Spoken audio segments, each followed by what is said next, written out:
और सीधे बैंक में कैश ट्रांसफर की इस यूपीए की महत्वाकांक्षी योजना का जो पायलट प्रोजेक्ट है वो अलवर राजस्थान में किया गया। अब और हम आपको दिखाते हैं कि इस पायलट प्रोजेक्ट का हुआ क्या। राजस्थान में एक विशाल रैली में यूपीए के बड़े नेताओं के सामने सौंपा गया देश का 21 करोड़वां आधार कार्ड। यूपीए सरकार की वो योजना जिससे कांग्रेस उम्मीद लगाए बैठी है कि बड़ी तादाद में वोटर उसकी तरफ खींचे चले आएंगे। इस नंबर के जरिए हम ये सुनिश्चित कर सकते हैं कि पैसा सही आदमी को ही मिले और बिचौलियों की भूमिका खत्म। एक महीने पहले राजस्थान को चुना गया था देश का 21वां करोड़ आधार कार्ड सौंपने के लिए, लेकिन विडंबना ये है कि यूपीए सरकार के उस राजनीतिक मंच से कुछ किलोमीटर दूर ही जो यूपीए की पायलट प्रोजेक्ट है कैश ट्रांसफर के लिए, वो यहाँ जमीनी तौर पर पूरी तरह से विफल दिखाई देती है। कागज पर स्कीम बहुत आसान लगती थी। केरोसिन सब्सिडी के बिना यानी 15 रुपए के बजाय 50 रुपए प्रति लीटर बेचा जाए। खरीदार राशन कार्ड दिखाकर केरोसिन को पूरे दाम में लें। दुकानदार महीने के आखिर में सरकार को उन लोगों की लिस्ट भेजे जिन्होंने मिट्टी का तेल खरीदा है। फिर सरकार 3 महीने की सब्सिडी का पैसा इनके खाते में सीधा ट्रांसफर कर दे। यहाँ अलवर के कोटकासन में लोगों ने केरोसिन तो खरीद लिया, लेकिन पैसे का इंतजार आज तक हो रहा है। जगह 2 बार तेल लिया मैंने, उसके बाद तेल लेना बंद कर दिया क्योंकि जब पैसे नहीं आ रहे हैं हमारे, जो इतना महंगा पैसा पड़ रहा है, इससे तो अपना मोल लकड़ी लेकर के अपने चूल्हा पे काम कर लेते हैं। आम धारणा यही हो गई है कि जब पैसे ही नहीं आते तो तेल लेकर क्या करेंगे, वो तो गैस से भी महंगा पड़ रहा है। मिट्टी का तेल अब कोई खरीदना नहीं चाहता और डीलर परेशान है कि केरोसिन बिक नहीं रहा है। जनता लेके नहीं जा रही है, केरोसिन हमारे सिर पर पड़ा है, बताओ क्या करें हम। हमारे तो क्यों नहीं ले रही है? वो महंगे की वजह से नहीं ले रही है। बैंक में जाती है तो धक्का खा के आ जाती है, वहाँ से पैसे नहीं आ रहे, वे परेशान हो जाते हैं। 200 रुपए कमाए 150 रुपए के तेल कहाँ से लेंगे ये।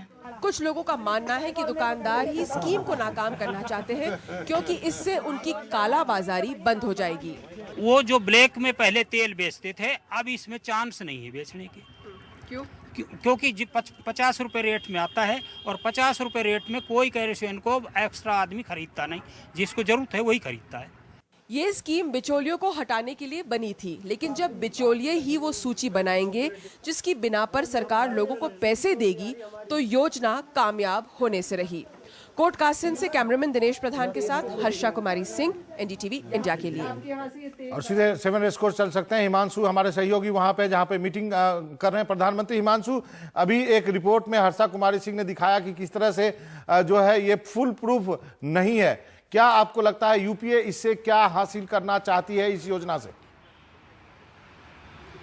देखिए, मंशा जो है वो सब्सिडी को रैशनलाइज करने की है। सरकार की तरफ से ये दलील दी गई है, जैसे अलवर का जो अभी हमने रिपोर्ट अभी अपने दर्शकों को दिखाया, सरकार की तरफ से ये कहा गया है कि जो अलवर में जो पायलट प्रोजेक्ट था वो एक पायलट प्रोजेक्ट है। अभी वहाँ पर औपचारिक तौर पर ये योजना को अभी लागू नहीं किया गया है, वो एक पायलट प्रोजेक्ट है जो वहाँ पर चल रहा है अलवर में।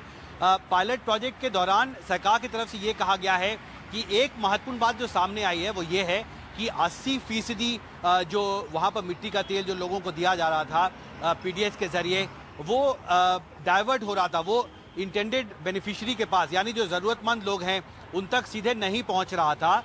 और अगर डायरेक्ट कैश सब्सिडी की व्यवस्था अलवर जैसे ज़िले में मिट्टी के तेल के वितरण में अगर उसको लगाया जाता है, तो निश्चित तौर पर जो 80% जो मिट्टी का तेल है जो अब तक ज़रूरतमंदों तक नहीं पहुँच रहा था, वो उसका जो खर्च है, जो अतिरिक्त बोझ सरकार पर पड़ रहा है सब्सिडी का, वो सरकार बचा सकती है। लेकिन बहुत सारे सवाल हैं। अब मुझे लगता है कि आज जो ये बैठक हो रही है इसमें विस्तार से सभी मंत्रालयों को कहा गया है कि वो अपनी अपनी बात रखें और जो शिकायतें जमीन से आ रही हैं उसका कैसे निवारण किया जाए, इसके लिए एक नया रोड मैप बनाया जाए, उस पर अभी चर्चा चल रही है। जी हिमांशु, आपका बहुत बहुत शुक्रिया। Do you have the NDTV Profit app? All the markets, all the news and your own homemade, ready-made portfolio available there for you. We will right now answer what you should sell, what you should buy when markets are down. Download at ndtvprofit.com/apps. Get the best app from the channel you trust.